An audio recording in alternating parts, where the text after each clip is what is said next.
It's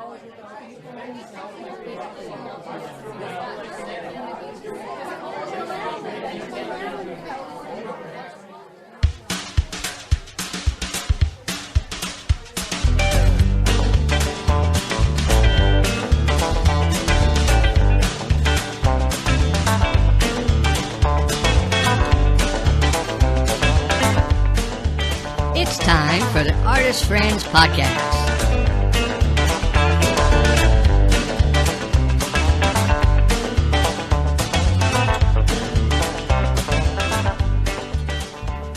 Hi, I'm Diane Hunt.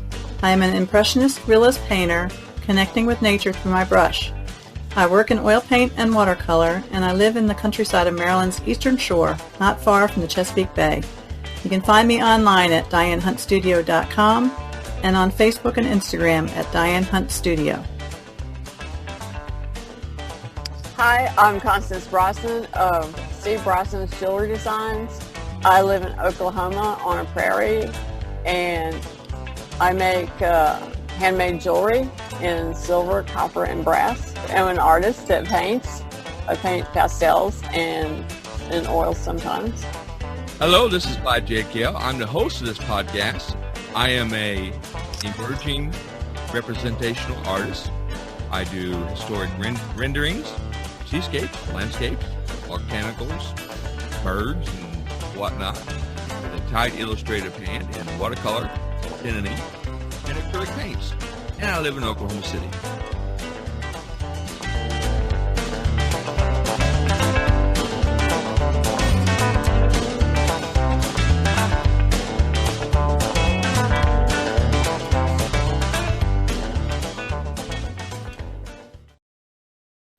Welcome to the broadcast. This is Clyde J. Kell, and it is Monday, July the 13th, and this is the Artist Friends Podcast, and episode 54. And I'm here with my two best artist friends, Diane Hunt and Constance Brosnan.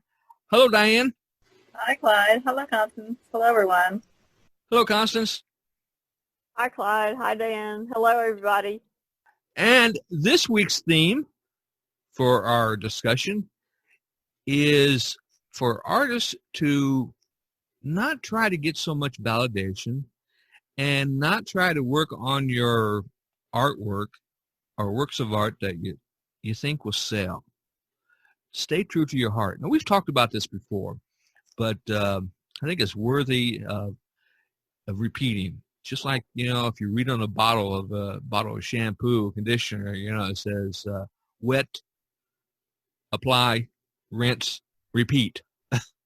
We have to kind of follow that as artists. We have to just keep repeating and repeating in our minds that we are creating this artwork because, for the most part, we can't help ourselves. If we're not creating physical paintings or physical works of art, we're doing something else creatively. So we just can't help ourselves with that.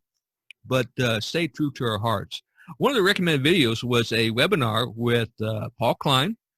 It was a webinar with artist Marcus Lindbrink. I had to look at his name again. I probably pronounced his name wrong. Who is a German artist, German-American, born and raised in Germany, but he's been living in the United States for the latter part of his life out of Brooklyn, New York. And he brought up some really, really good points, which is why I recommended that we watch his interview to kind of jigger in our own minds some things. And Diane, you want to start the conversation off with did something hit you that or seemed to resonate with you that he said? Well, he did talk about staying true to your own vision and what you want to create and not creating for sales. And that is a really important thing because you might be able to do that for a little while, but it's not something you can keep up and still be, still feel whole, I guess. I mean, a lot of times you want to do stuff because something will sell and you need the money to pay a bill or something, but in the long run, you really can't keep up that. You can only do it for a little while until you burn out from it, and it's not it's not good. What happens is a lot of artists burn out really quick. If you're doing the same old routine, the same thing. Constance, is there anything that he want to add to that? Or? It does resonate with me. I'm just getting back into painting after not painting for 12 years, and it's been kind of rough trying to find my voice again. And I've been going through a lot of changes. First of all, just trying to get familiar with the medium again. So, and once I do that, I guess as I paint my way back into myself is kind of what's going to happen. I'll eventually settle into my own voice as a painter again. So that will happen as I knock all the rust off. I'm sure it'll happen. I've seen the change this last year. You were about this time last year, you were really hot with pastel, or you were going full. Yeah. And now you've gotten back into oil painting, and we've both enrolled in Kelly Folsom's course, and I think that's a big help.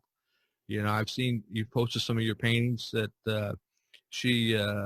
they're lesson paintings where she emphasizes a particular objective, and we paint for that objective, and posted on the private Facebook group page. And I've always bounced between pastels and oils.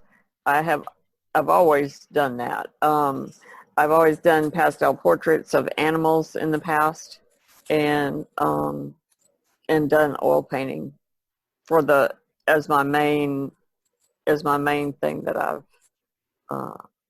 my main course of work. But speaking of Kelly, she did a video. Of course, I couldn't share it because it was a private video for only her coursework, where she did an impromptu video talking exactly about artists staying true to yourself.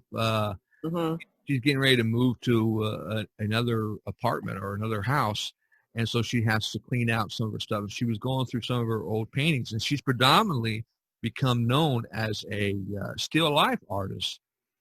But before that, she was doing all kinds of other figure work and everything. And it prompted her to give a brief discussion on how artists, if we're not careful, we can get ourselves trapped into a mode or a way of thinking, and only working in one particular series or all the time. That we should explore. That's the thing that I like about Marcus, his discussion. He also brought that in. And I remember when we were taking the Paul Klein course, he was one of the recommended videos, so I knew already. It is too easy to get pigeonholed if you don't watch it. I think what is the name of the artist that I like so much? He got pigeonholed. He's an abstract artist that I like to do the kind of paintings that he does, and when I do abstracts. Oh gosh. He throws his paint. Remember, he puts his canvases on the floor and throws his paint. Jackson Pollock. Yes. Yeah, Jackson Pollock. Yeah, I like to do similar work like that, and he did get pigeonholed into that kind of work, and nobody liked for him to do anything but that, and that is very disconcerting when you want to do other work and nobody wants for you to do other work, and they want you get pigeonholed. And a lot of times that happens with actors too. And the thing with Jackson Pollock, it literally drove him crazy. I mean, he drove him to drink and everything, and he was killed in a car accident, because he was drunk, Another artist that comes to mind that does that, and he was a colleague of Stephen Bauman. That's Thomas Kincaid. Thomas Kincaid, he became worldwide famous, and everybody loved his painting of light, little cottages, fairy tale lands and everything. And he created a corporation, around that. and was, and had to, when he wanted to do something else later in his life, he couldn't because the corporation needed more of those paintings. He had to feed the corporation. Some people like to stay like that and do a certain kind of work, and that's fine with them. But other artists like to branch out, and they like to do different kinds of work, and that's if you like that and you want to do that. But then other artists like to do like abstracts and pastels and oils. Everybody knows, of course, the art world put him down, but he eventually, he ended up having marriage problems and drove himself to drink, and he died from, overdosing on drugs and alcohol. So those are extreme cases. I'm not saying that every artist, if you get stuck in doing one particular style or one particular form of artwork that's going to be your end result. No, but what you have to do is, like Marcus Lindbrook, states, is to not go for the validation. That's what it is. It's the validation. Right. You want these people to accept your artwork. Every artist does that, but you have to work for yourself. Diane, you want to add some more to this? Yeah, well, the thing is, like, if you get caught into a trap like that, you kind of stagnate as an artist. You don't, it doesn't give you the room to explore and grow and get better. And I think that's what most artists strive for, to be better than they were yesterday, kind of thing, and just constantly be exploring and trying new things and improving. And when you're stuck into painting one thing over and over and over again, you're not an artist anymore. You're a factory. You're like you're just putting out stuff. You're not. Your heart and soul is when you're doing that, is it? Your heart and soul is. Yeah, it's not being creative at all. Your creativity, like you said, it stagnates. But then again, you never know. You really don't know as an artist what is going to trigger somebody's appreciation, what is going to attract the viewer. You really don't know. So as a result, instead of trying to create for the market or for a specific market, you should really, really stick with your own creativity, desire, and to feed your own soul. I think we talked about in the Paul Klein course, we talked about that, an artist feeding their soul. I'll give you a case in point. Today, one of my little sketches, I don't know if you two remember a couple years ago, I went through a period of artist block. And so I did these little 5x7 sketches. I called them art doodles of betta fish, whatever. I went ahead and some of them I thought were so good, so I photographed them really well, and I put them up on my site. So on my Society 6 site today, somebody bought a wall hanging, an 11 by 17-inch wall hanging of one of those little betta fish. Oh, beans. Now, my percentage actually pays for the drawing, even though it's a little 5x7, which I would never think of selling the originals, I just did those. That's gravy. That's what I call gravy. Yeah, as an extra, I just did those as an exercise, to get rid of my, my artist block and to get myself inspired again. But believe me, when I put those up, I never ever thought that anybody would really want to buy something. I figured they might look nice on a tote bag or something, but an actual wall hanging. This is going to hang on this person's wall of that little red betta fish. That's what you call gravy. I mean, you didn't have to print them out yourself or anything and sell them. When I used to do some art fairs, I used to print out the note cards and sell them. And I thought, a long time ago, they were fairly inexpensive to print out. I had like an HP printer, and it was just very easy to use, and the ink was fairly inexpensive at the time. Now it's cost you an arm and a leg to print that stuff out. But the printer I have now is a piece of crap, and I wouldn't print anything out on it. But I used to print out some really pretty note cards. I still have a bunch of them. And when I sold them, it was like gravy because it was extra. You have the original still, and this is just the extra stuff that you sell on the side. And I always looked at it as gravy. It's like, now, don't get me wrong, folks. I'm excited at that purchase, but I'm not going to go and create a bunch of little 5x7s now because I think they're sell. No, that was just like, hey, like Constance said, that's gravy, But it goes back to the point of you never really know what is going to attract somebody's eye, somebody's appreciation for your art. And I'm just thrilled to know that some human being in the world feels I feel so privileged that they want to hang some of my art on their wall. I mean, that's the greatest affirmation, that an artist can have.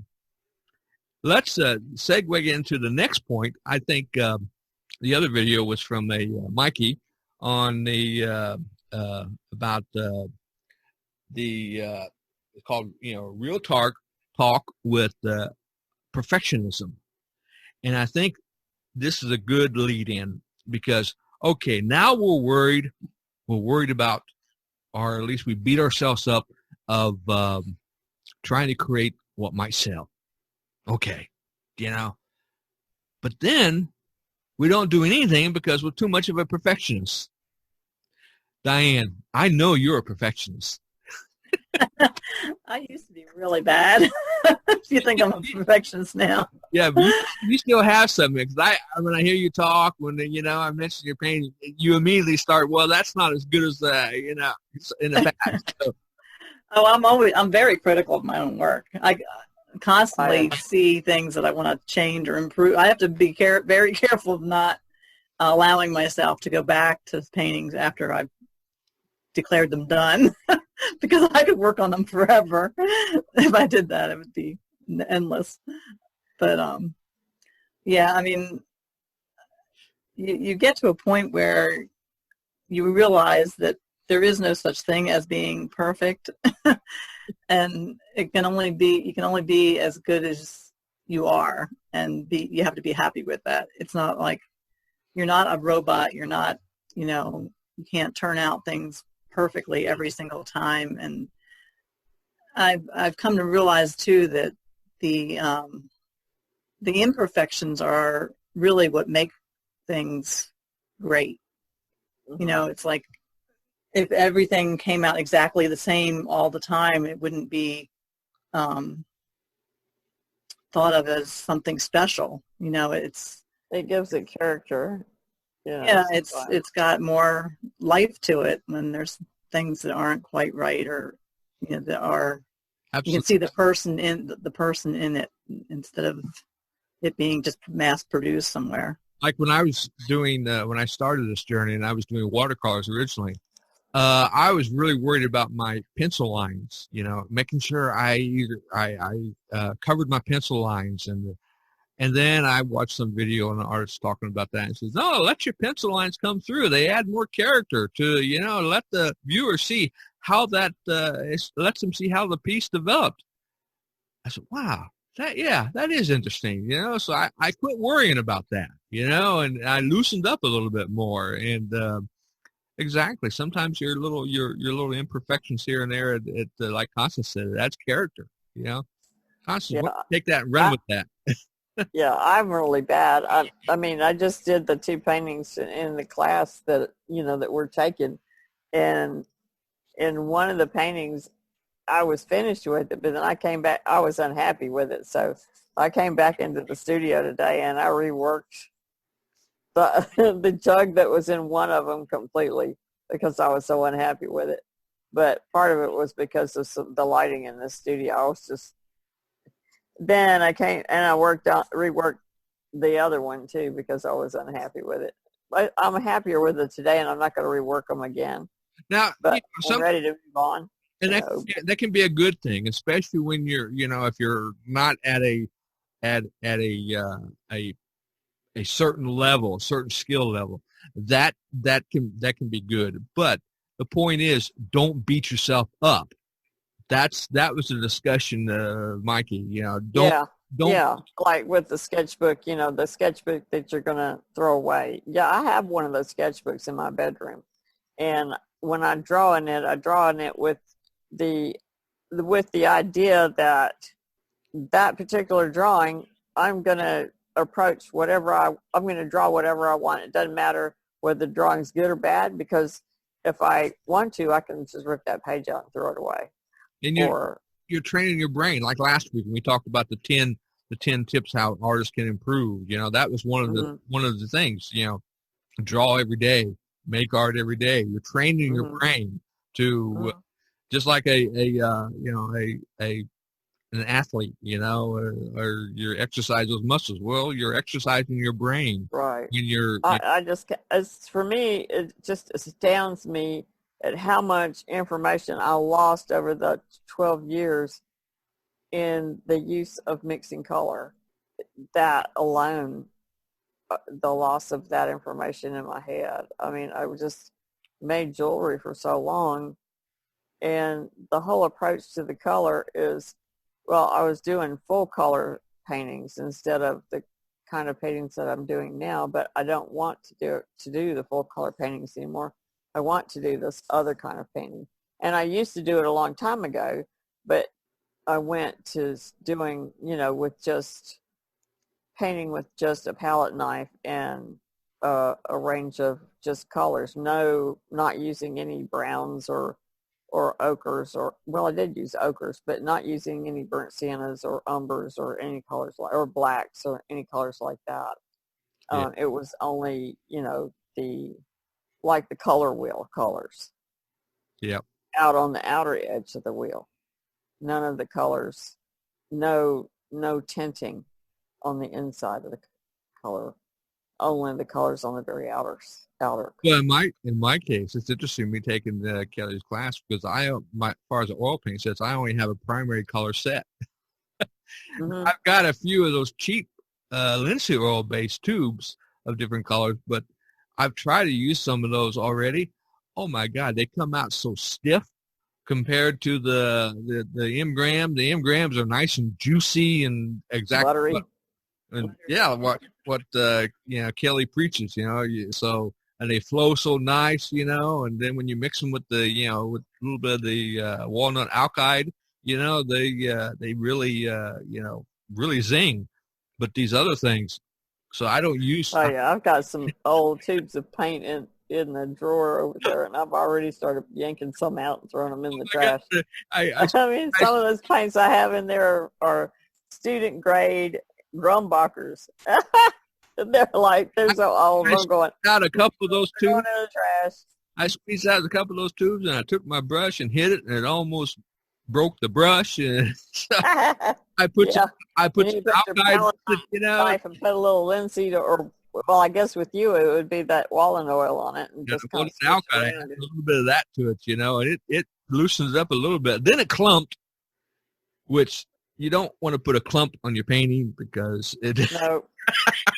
Yeah, you need to put it on the palette and smush it down with some oil a little bit. The secondary challenge for me taking it back up. Yeah, well, the secondary challenge for me taking Kelly's course is, she's got all these wonderful colors.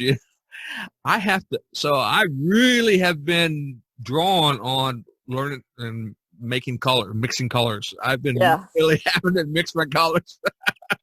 Yeah, for me too, because I used to when you do full color painting with a palette knife, you never mix the colors on the palette. You always painted them with the palette knife on the panel, and you just got the color. You maybe have mixed it a little bit with white on the palette, but then you took it to the panel and layered it on the panel, and that was how I painted for years.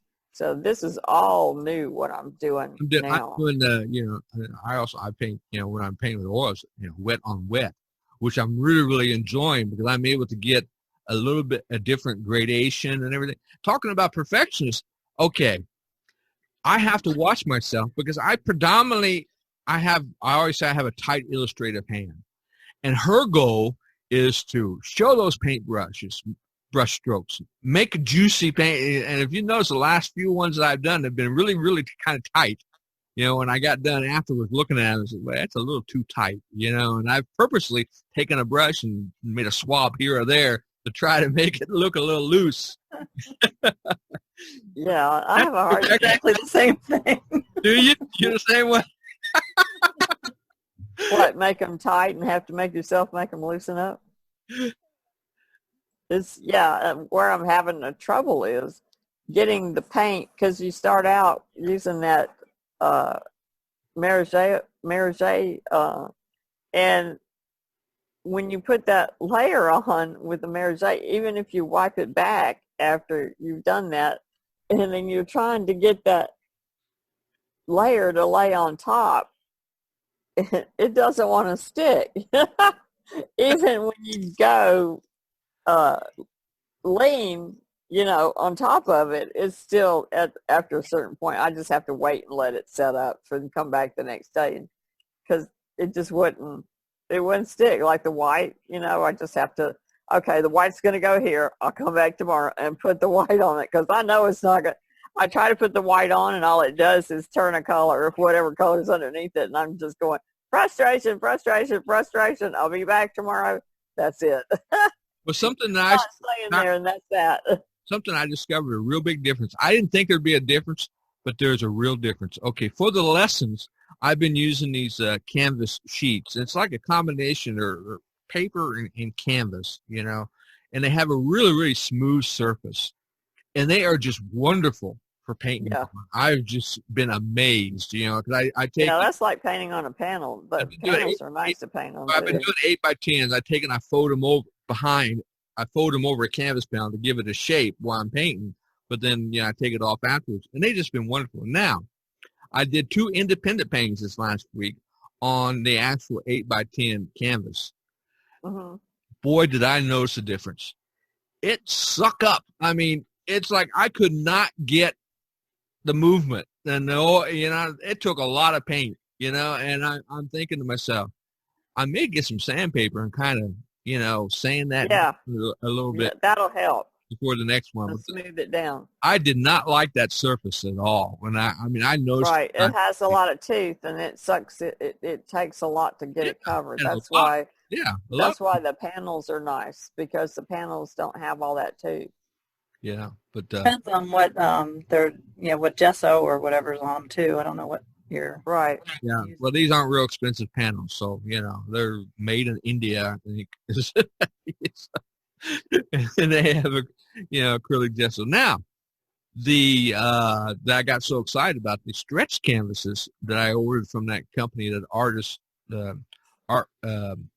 Artist Brand Canvas company out of California. Now, those are really nice smooth surface, and I haven't done an oil paint on them yet, but when I did those 2 acrylic paintings on it a couple of weeks ago, they were really a pleasure. They were real nice.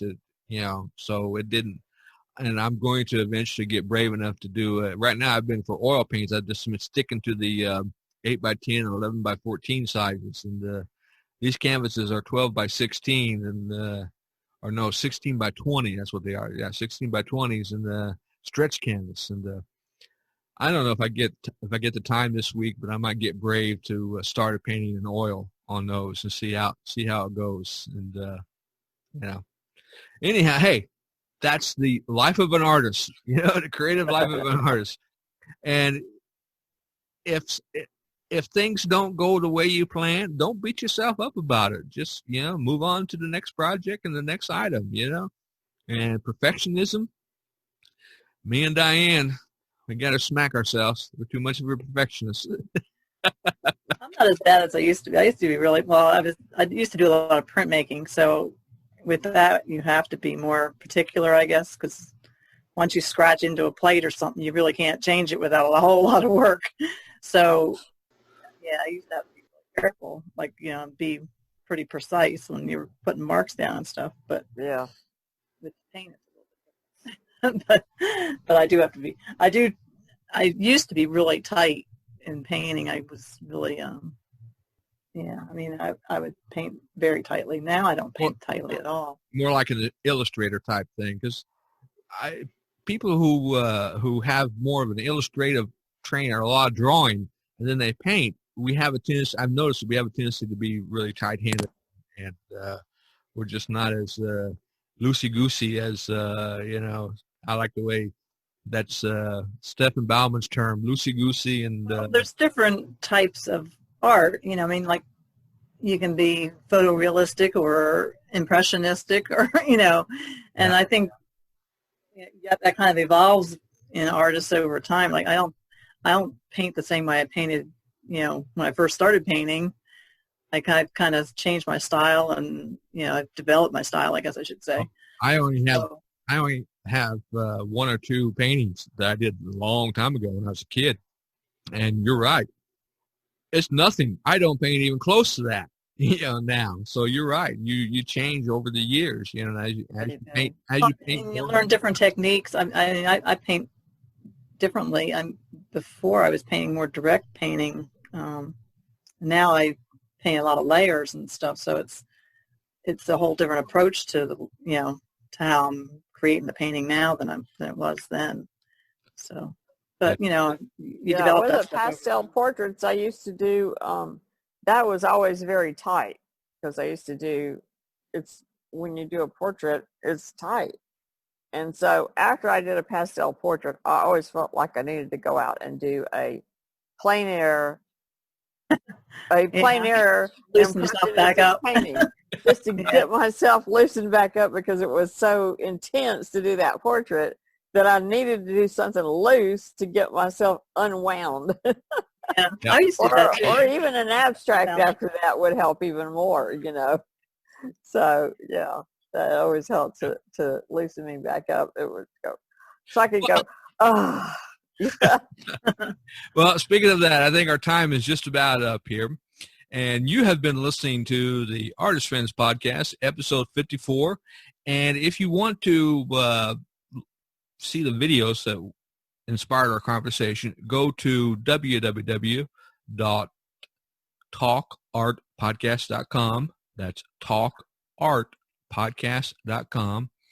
And the video links are there, and you can watch and see what what we talk about. And if you feel so inspired, please send us an email.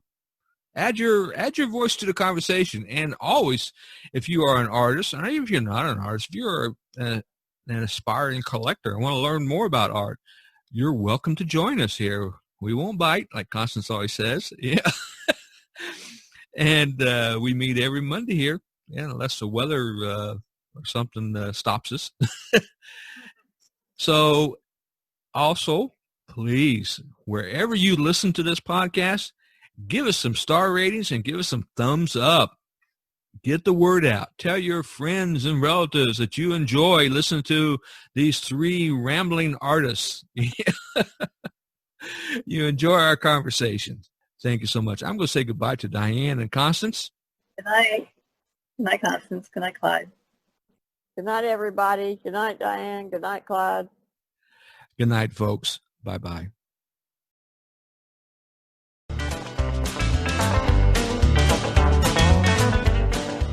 The Artist Friends Podcast is produced and edited by Clyde J. Kell. Participating artists, Diane Hunt and Constance Brosnan and Clyde J. Kell. You can find more information about Diane Hunt at www.dianehuntstudio.com. Constance Brosnan at www.etsy.com/shop/CBROSNANS. Clyde J. Kell at www.cjkellartworks.com. If you would like to participate or appear as a guest on the Artist Friends Podcast, please email cjkel@mystery-otr.com. If you enjoy these podcasts, please give us a thumbs up or a star rating. And most of all, send us your comments. This podcast is issued under the Creative Commons license.